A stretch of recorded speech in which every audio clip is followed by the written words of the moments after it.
Buenas tardes todos, les habla Mr. Jíbaro, espero se encuentren bien, un saludo a todos los oyentes, en especial a todos esos venezolanos que han salido a protestar en contra del megafraude chavista.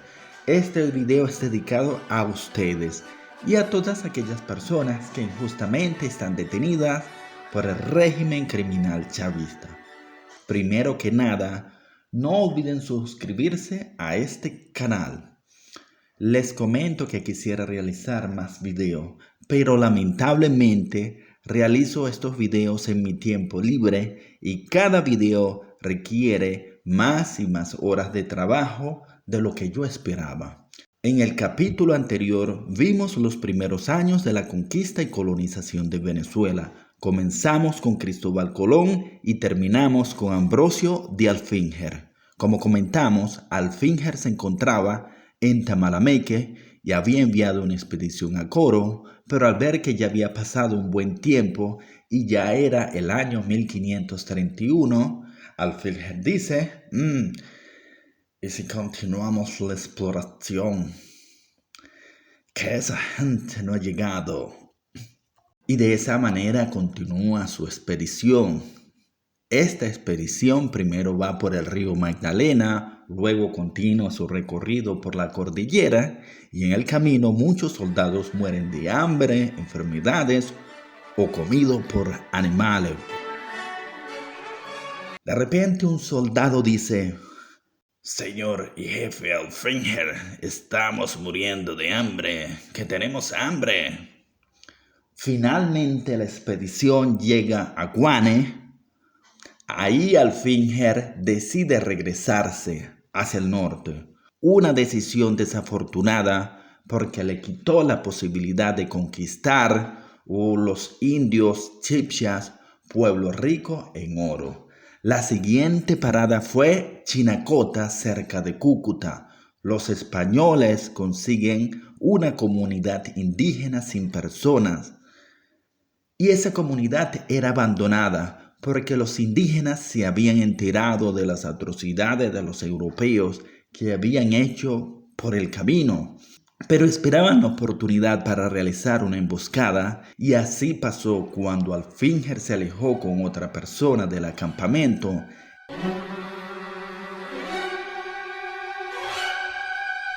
Entonces los indígenas lo emboscaron y lo hirieron y a los 3 días muere. Se dice que su cuerpo está enterrado en Pamplona, Colombia. De repente un soldado, a poco tiempo, a los días, dice que se ha muerto nuestro jefe y ahora ¿qué hacemos? ¿Qué podemos decir de su muerte? Un alemán que llega al Nuevo Mundo con la esperanza de alcanzar riqueza y consiguió oro, como vimos en el capítulo anterior, pero lamentablemente murió sin disfrutar del oro conseguido. Entonces los soldados se reúnen y eligen a otro capitán. Así que un soldado dice, pues ni modo, si el alemán es muerto, entonces elegimos un nuevo capitán. Continuando con la historia, los españoles eligen al capitán Juan de Villegas como jefe de la expedición, pasan por Cúcuta y siguen su recorrido hasta llegar a la tribu donde vivía Francisco Martín, el español que en el episodio anterior se comentó que se fue a vivir con una tribu. Así que Francisco Martín dice, «Hey paisanos, ¿no me recordáis? Yo soy Francisco Martí, soy el sobreviviente de la expedición». Esta persona los ayuda a llegar hasta Coro. En 1532 llegan. Sin embargo, Martín había hecho una familia en esa tribu y tenía hijos y una esposa, así que se arrepintió y en 2 oportunidades escapa para irse a vivir con la tribu hasta que los españoles lo envían hasta Santa Marta, Colombia. El rey Carlos V, al conocer sobre la fundación de Coro, le pide al papa de la época, Clemente VII, la creación de una nueva sede episcopal. ¡Qué maravilla!, ya tenemos un nuevo asentamiento en el Nuevo Mundo. En los tiempos modernos, esto no parece tener importancia, pero en aquel entonces era muy importante que un poblado tuviera un obispo. Esto significaba la llegada de la Iglesia Católica y en esa época la Iglesia tenía más poder que el rey de España. Le daba un estatus como de capital, es decir, como la Caracas de hoy. El poder político está en Caracas. En dicha ciudad está el gobierno con los enchufados y testaferros, pero en la medida que se va más afuera de Caracas, hay menos enchufe, menos dinero que circula en la economía. En aquella época, tener un obispo significaba la entrada de la religión católica, sedes administrativas y la llegada de personas influyentes a invertir. Continuando con la historia, hay dos personajes de vital importancia: el alemán Nicolás Federmann y Jorge de Spira. Después de la muerte de Ambrosio de Alfinger, la Casa Welser le autoriza a ir a Venezuela a estos dos personajes a seguir con la exploración. Nicolás Federmann y Jorge Spira llegan a Coro en el año 1534. El primero era el nuevo gobernador y el segundo era el teniente general de la provincia de Venezuela. Esta expedición contaba con aproximadamente 400 soldados. Spira divide sus soldados. Con un grupo de soldados va a Borburata y el otro grupo va hacia los llanos. El grupo que se dirigió hacia los llanos pasa por Carora y Baraure, pero son expulsados por los indios y salen de regreso derrotados hacia Coro. Un soldado dice: «Corre, tío, que nos derrotaron». Dado que Spira venía de regreso de Barburata hacia los llanos, encuentra a los soldados en Barquisimeto. Ahora, con Spira al mando, sucede la revancha comandada de Spira. Los españoles regresan a Baraure. Los aborígenes, al saber que los españoles venían nuevamente, se unieron en gran número para la batalla.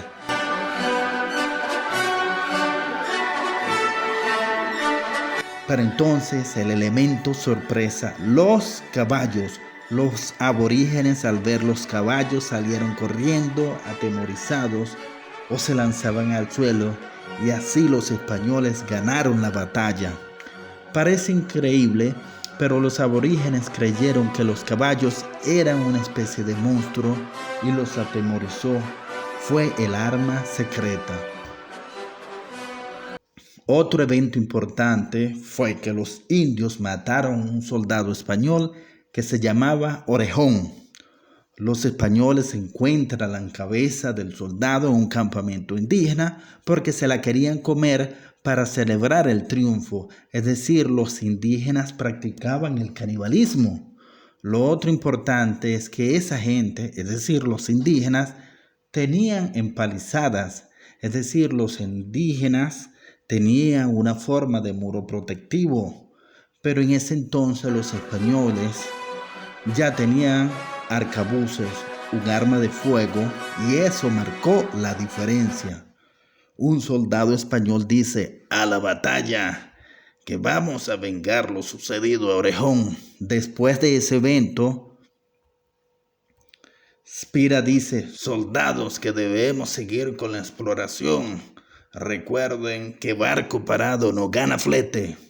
Como era de invierno, los europeos deciden ir a Aricagua, un lugar que estaba a mayor altura y que era más adecuado para pasar la temporada de lluvias. Luego, Spira decide ir hacia donde estaban los indios Collones, es decir, la cordillera entre Sanare y Acarigua. En ese lugar los españoles se encuentran con más aborígenes. Posteriormente se dirige hacia lo que hoy es la ciudad de Barinas. En Barinas estuvieron por cierto tiempo, pero ahí no consiguieron alimentos nutritivos y los soldados españoles estaban muriendo de hambre. Así que decide enviar un grupo de soldados a buscar alimentos. Un grupo de estos soldados, en medio de una montaña, consigue una casa de aborígenes donde se encontraban 1500 fanegas de maíz. y los soldados se roban ese maíz, es decir, roban el maíz a los aborígenes.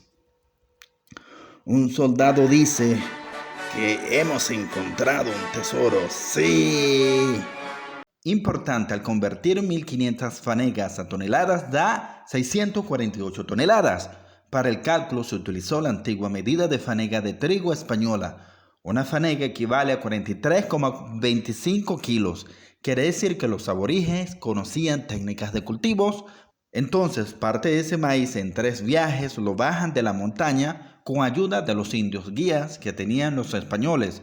Pero Spira reclamó al líder de dicha expedición que se había tardado mucho, y después de una serie de eventos, quien comandó la expedición para buscar maíz terminó preso y lo envían de regreso a Coro con los enfermos. Posteriormente, Spira sigue su recorrido hasta llegar a Barrancas del Opia.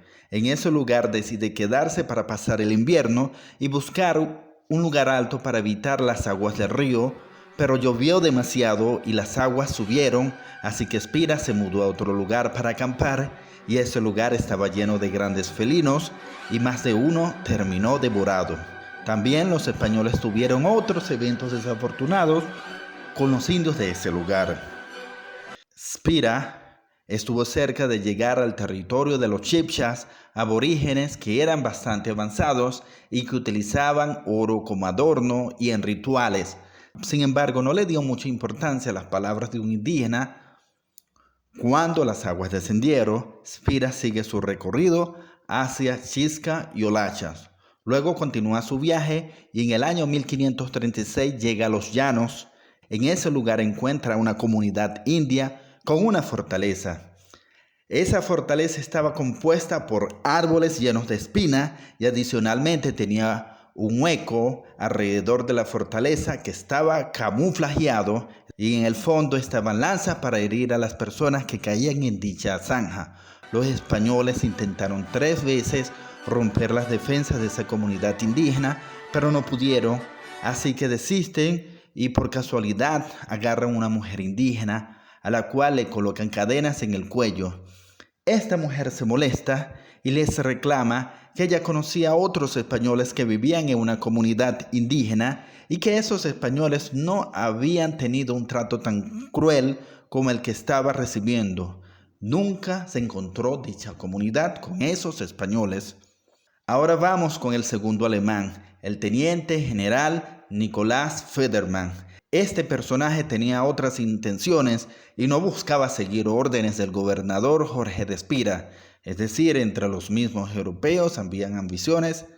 Cada quien buscaba su beneficio personal, así que cuando Spira va hacia Borburata, al poco tiempo Federmann se dirige a la isla de la Española, la actual República Dominicana y Haití, a buscar suministros y alimentos. Antes de partir le indica a uno de sus soldados, Antonio de Chávez, y a otros soldados ir hacia el Cabo de la Vela. Al llegar Antonio con los soldados a Maracaibo, se encuentra con los hombres que 3 años atrás Alfinger había dejado en esa zona.